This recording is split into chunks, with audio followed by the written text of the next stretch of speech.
नमस्कार, मैं हूँ रेणुका काले। मेरी हिंदी कक्षा हिंदी पथ में आपका स्वागत है।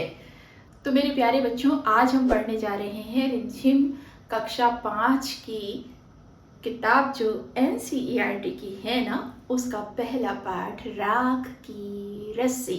जी हाँ, ये जो पहला पाठ है राख की रस्सी, ये तिब्बत की लोक कथा पर आधारित कहानी है मेरे प्यारे बच्चों। बहुत ही बढ़िया कहानी है। ध्यान से अगर आप सुनते हैं, समझ लेते हैं, तो इस पाठ के अंदर से किसी भी तरह से प्रश्न आते हैं तो आप बहुत अच्छे से उसे कर लोगे।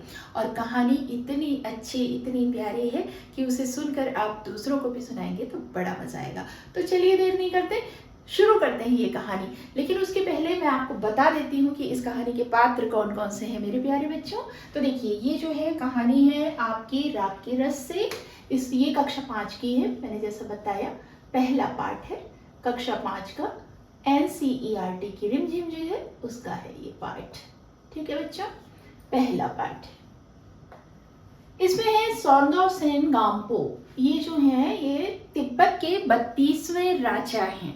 ठीक है, ये 32वें राजा जो हैं उनके मंत्री हैं, उनका नाम है लोनपोगार। लोनपोगार का बेटा है जो बहुत भोला भाला है, और एक लड़की है। तो ये 4 पात्र इस कहानी में हैं। ठीक है बच्चों, तो देखिए क्या होता है।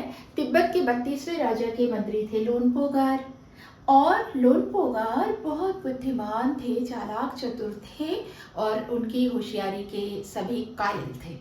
ठीक है, यानी मानते थे कि भाई हाँ, लोनपोगार जो है बहुत समझदार हैं। लेकिन वो जो इतने बड़े मंत्री थे, इतने बुद्धिमान थे, वो अंदर ही अंदर दुखी रहा करते थे मेरे प्यारे बच्चों। उनके दुख का कारण ये था कि उनका एक ही बेटा था, बहुत सीधा सादा, बहुत भोला, और समझदारी तो उसको छू कर भी नहीं गई थी, है ना, बिल्कुल भी उसमें दुनियादारी नहीं थी। तो वो बड़े परेशान रहते थे कि भगवान, इस बच्चे का होगा क्या, इसको तो बिल्कुल भी चालाकी नहीं आती, समझदार नहीं है, भोला भाला है, ये जब बड़ा होगा तो इस दुनिया में सर्वाइव कैसे करेगा, इस दुनिया में कैसे जिएगा। क्योंकि आज के समय में अगर ज़रूरत से ज़्यादा अगर कोई भोला भाला है, समझदार नहीं है, तो कोई भी उसको आकर परेशान कर सकता है, उसको ठग सकता है, उसका फ़ायदा उठा सकता है। तो वो हमेशा इस बात को लेकर बड़े ही चिंतित रहा करते थे, परेशान रहा करते थे कि मेरे बच्चे का होगा क्या। फिर एक बार जब थोड़ा सा वो बच्चा बड़ा होता है तो उनकी चिंता भी बढ़ने लगती है लोनपोगार की, और वो सोचते हैं कि इसको दुनियादारी सिखाने के लिए थोड़ा अकेले बाहर भेजा जाए।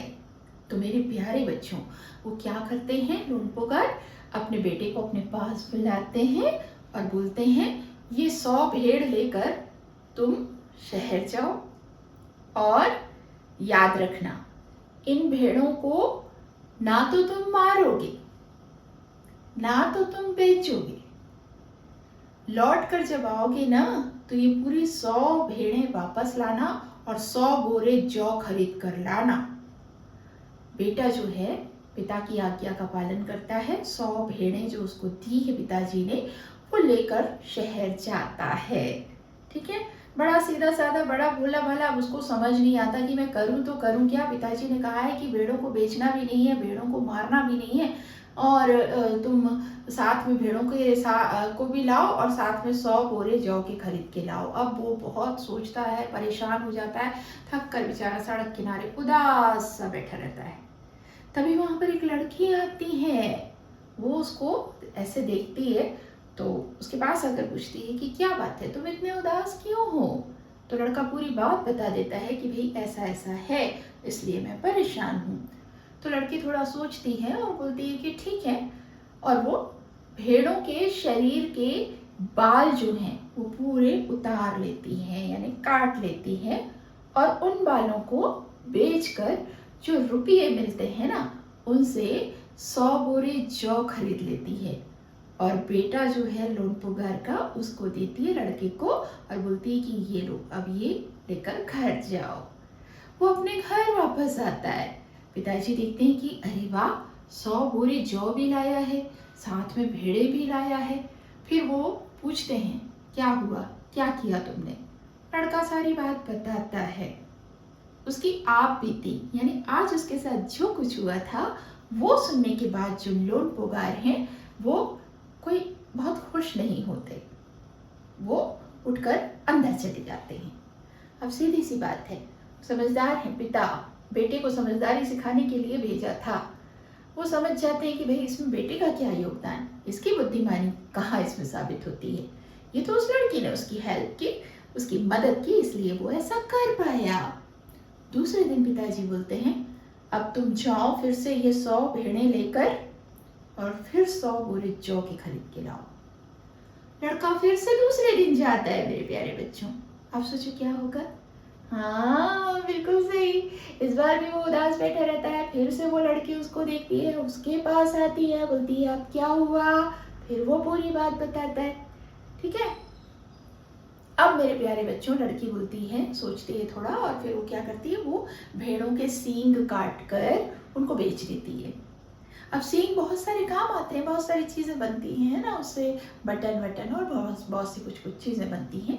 तो वो बेच देती है, उससे जो पैसे मिलते हैं उससे 100 बोरे जौ खरीदती है और फिर से दे देती है। लड़का फिर से वापस आता है, पिताजी को सारी बात बताता है। तो पिताजी समझ जाते हैं कि भाई ये लड़की थोड़ा समझदार लग रही है, बुद्धिमान लग रही है।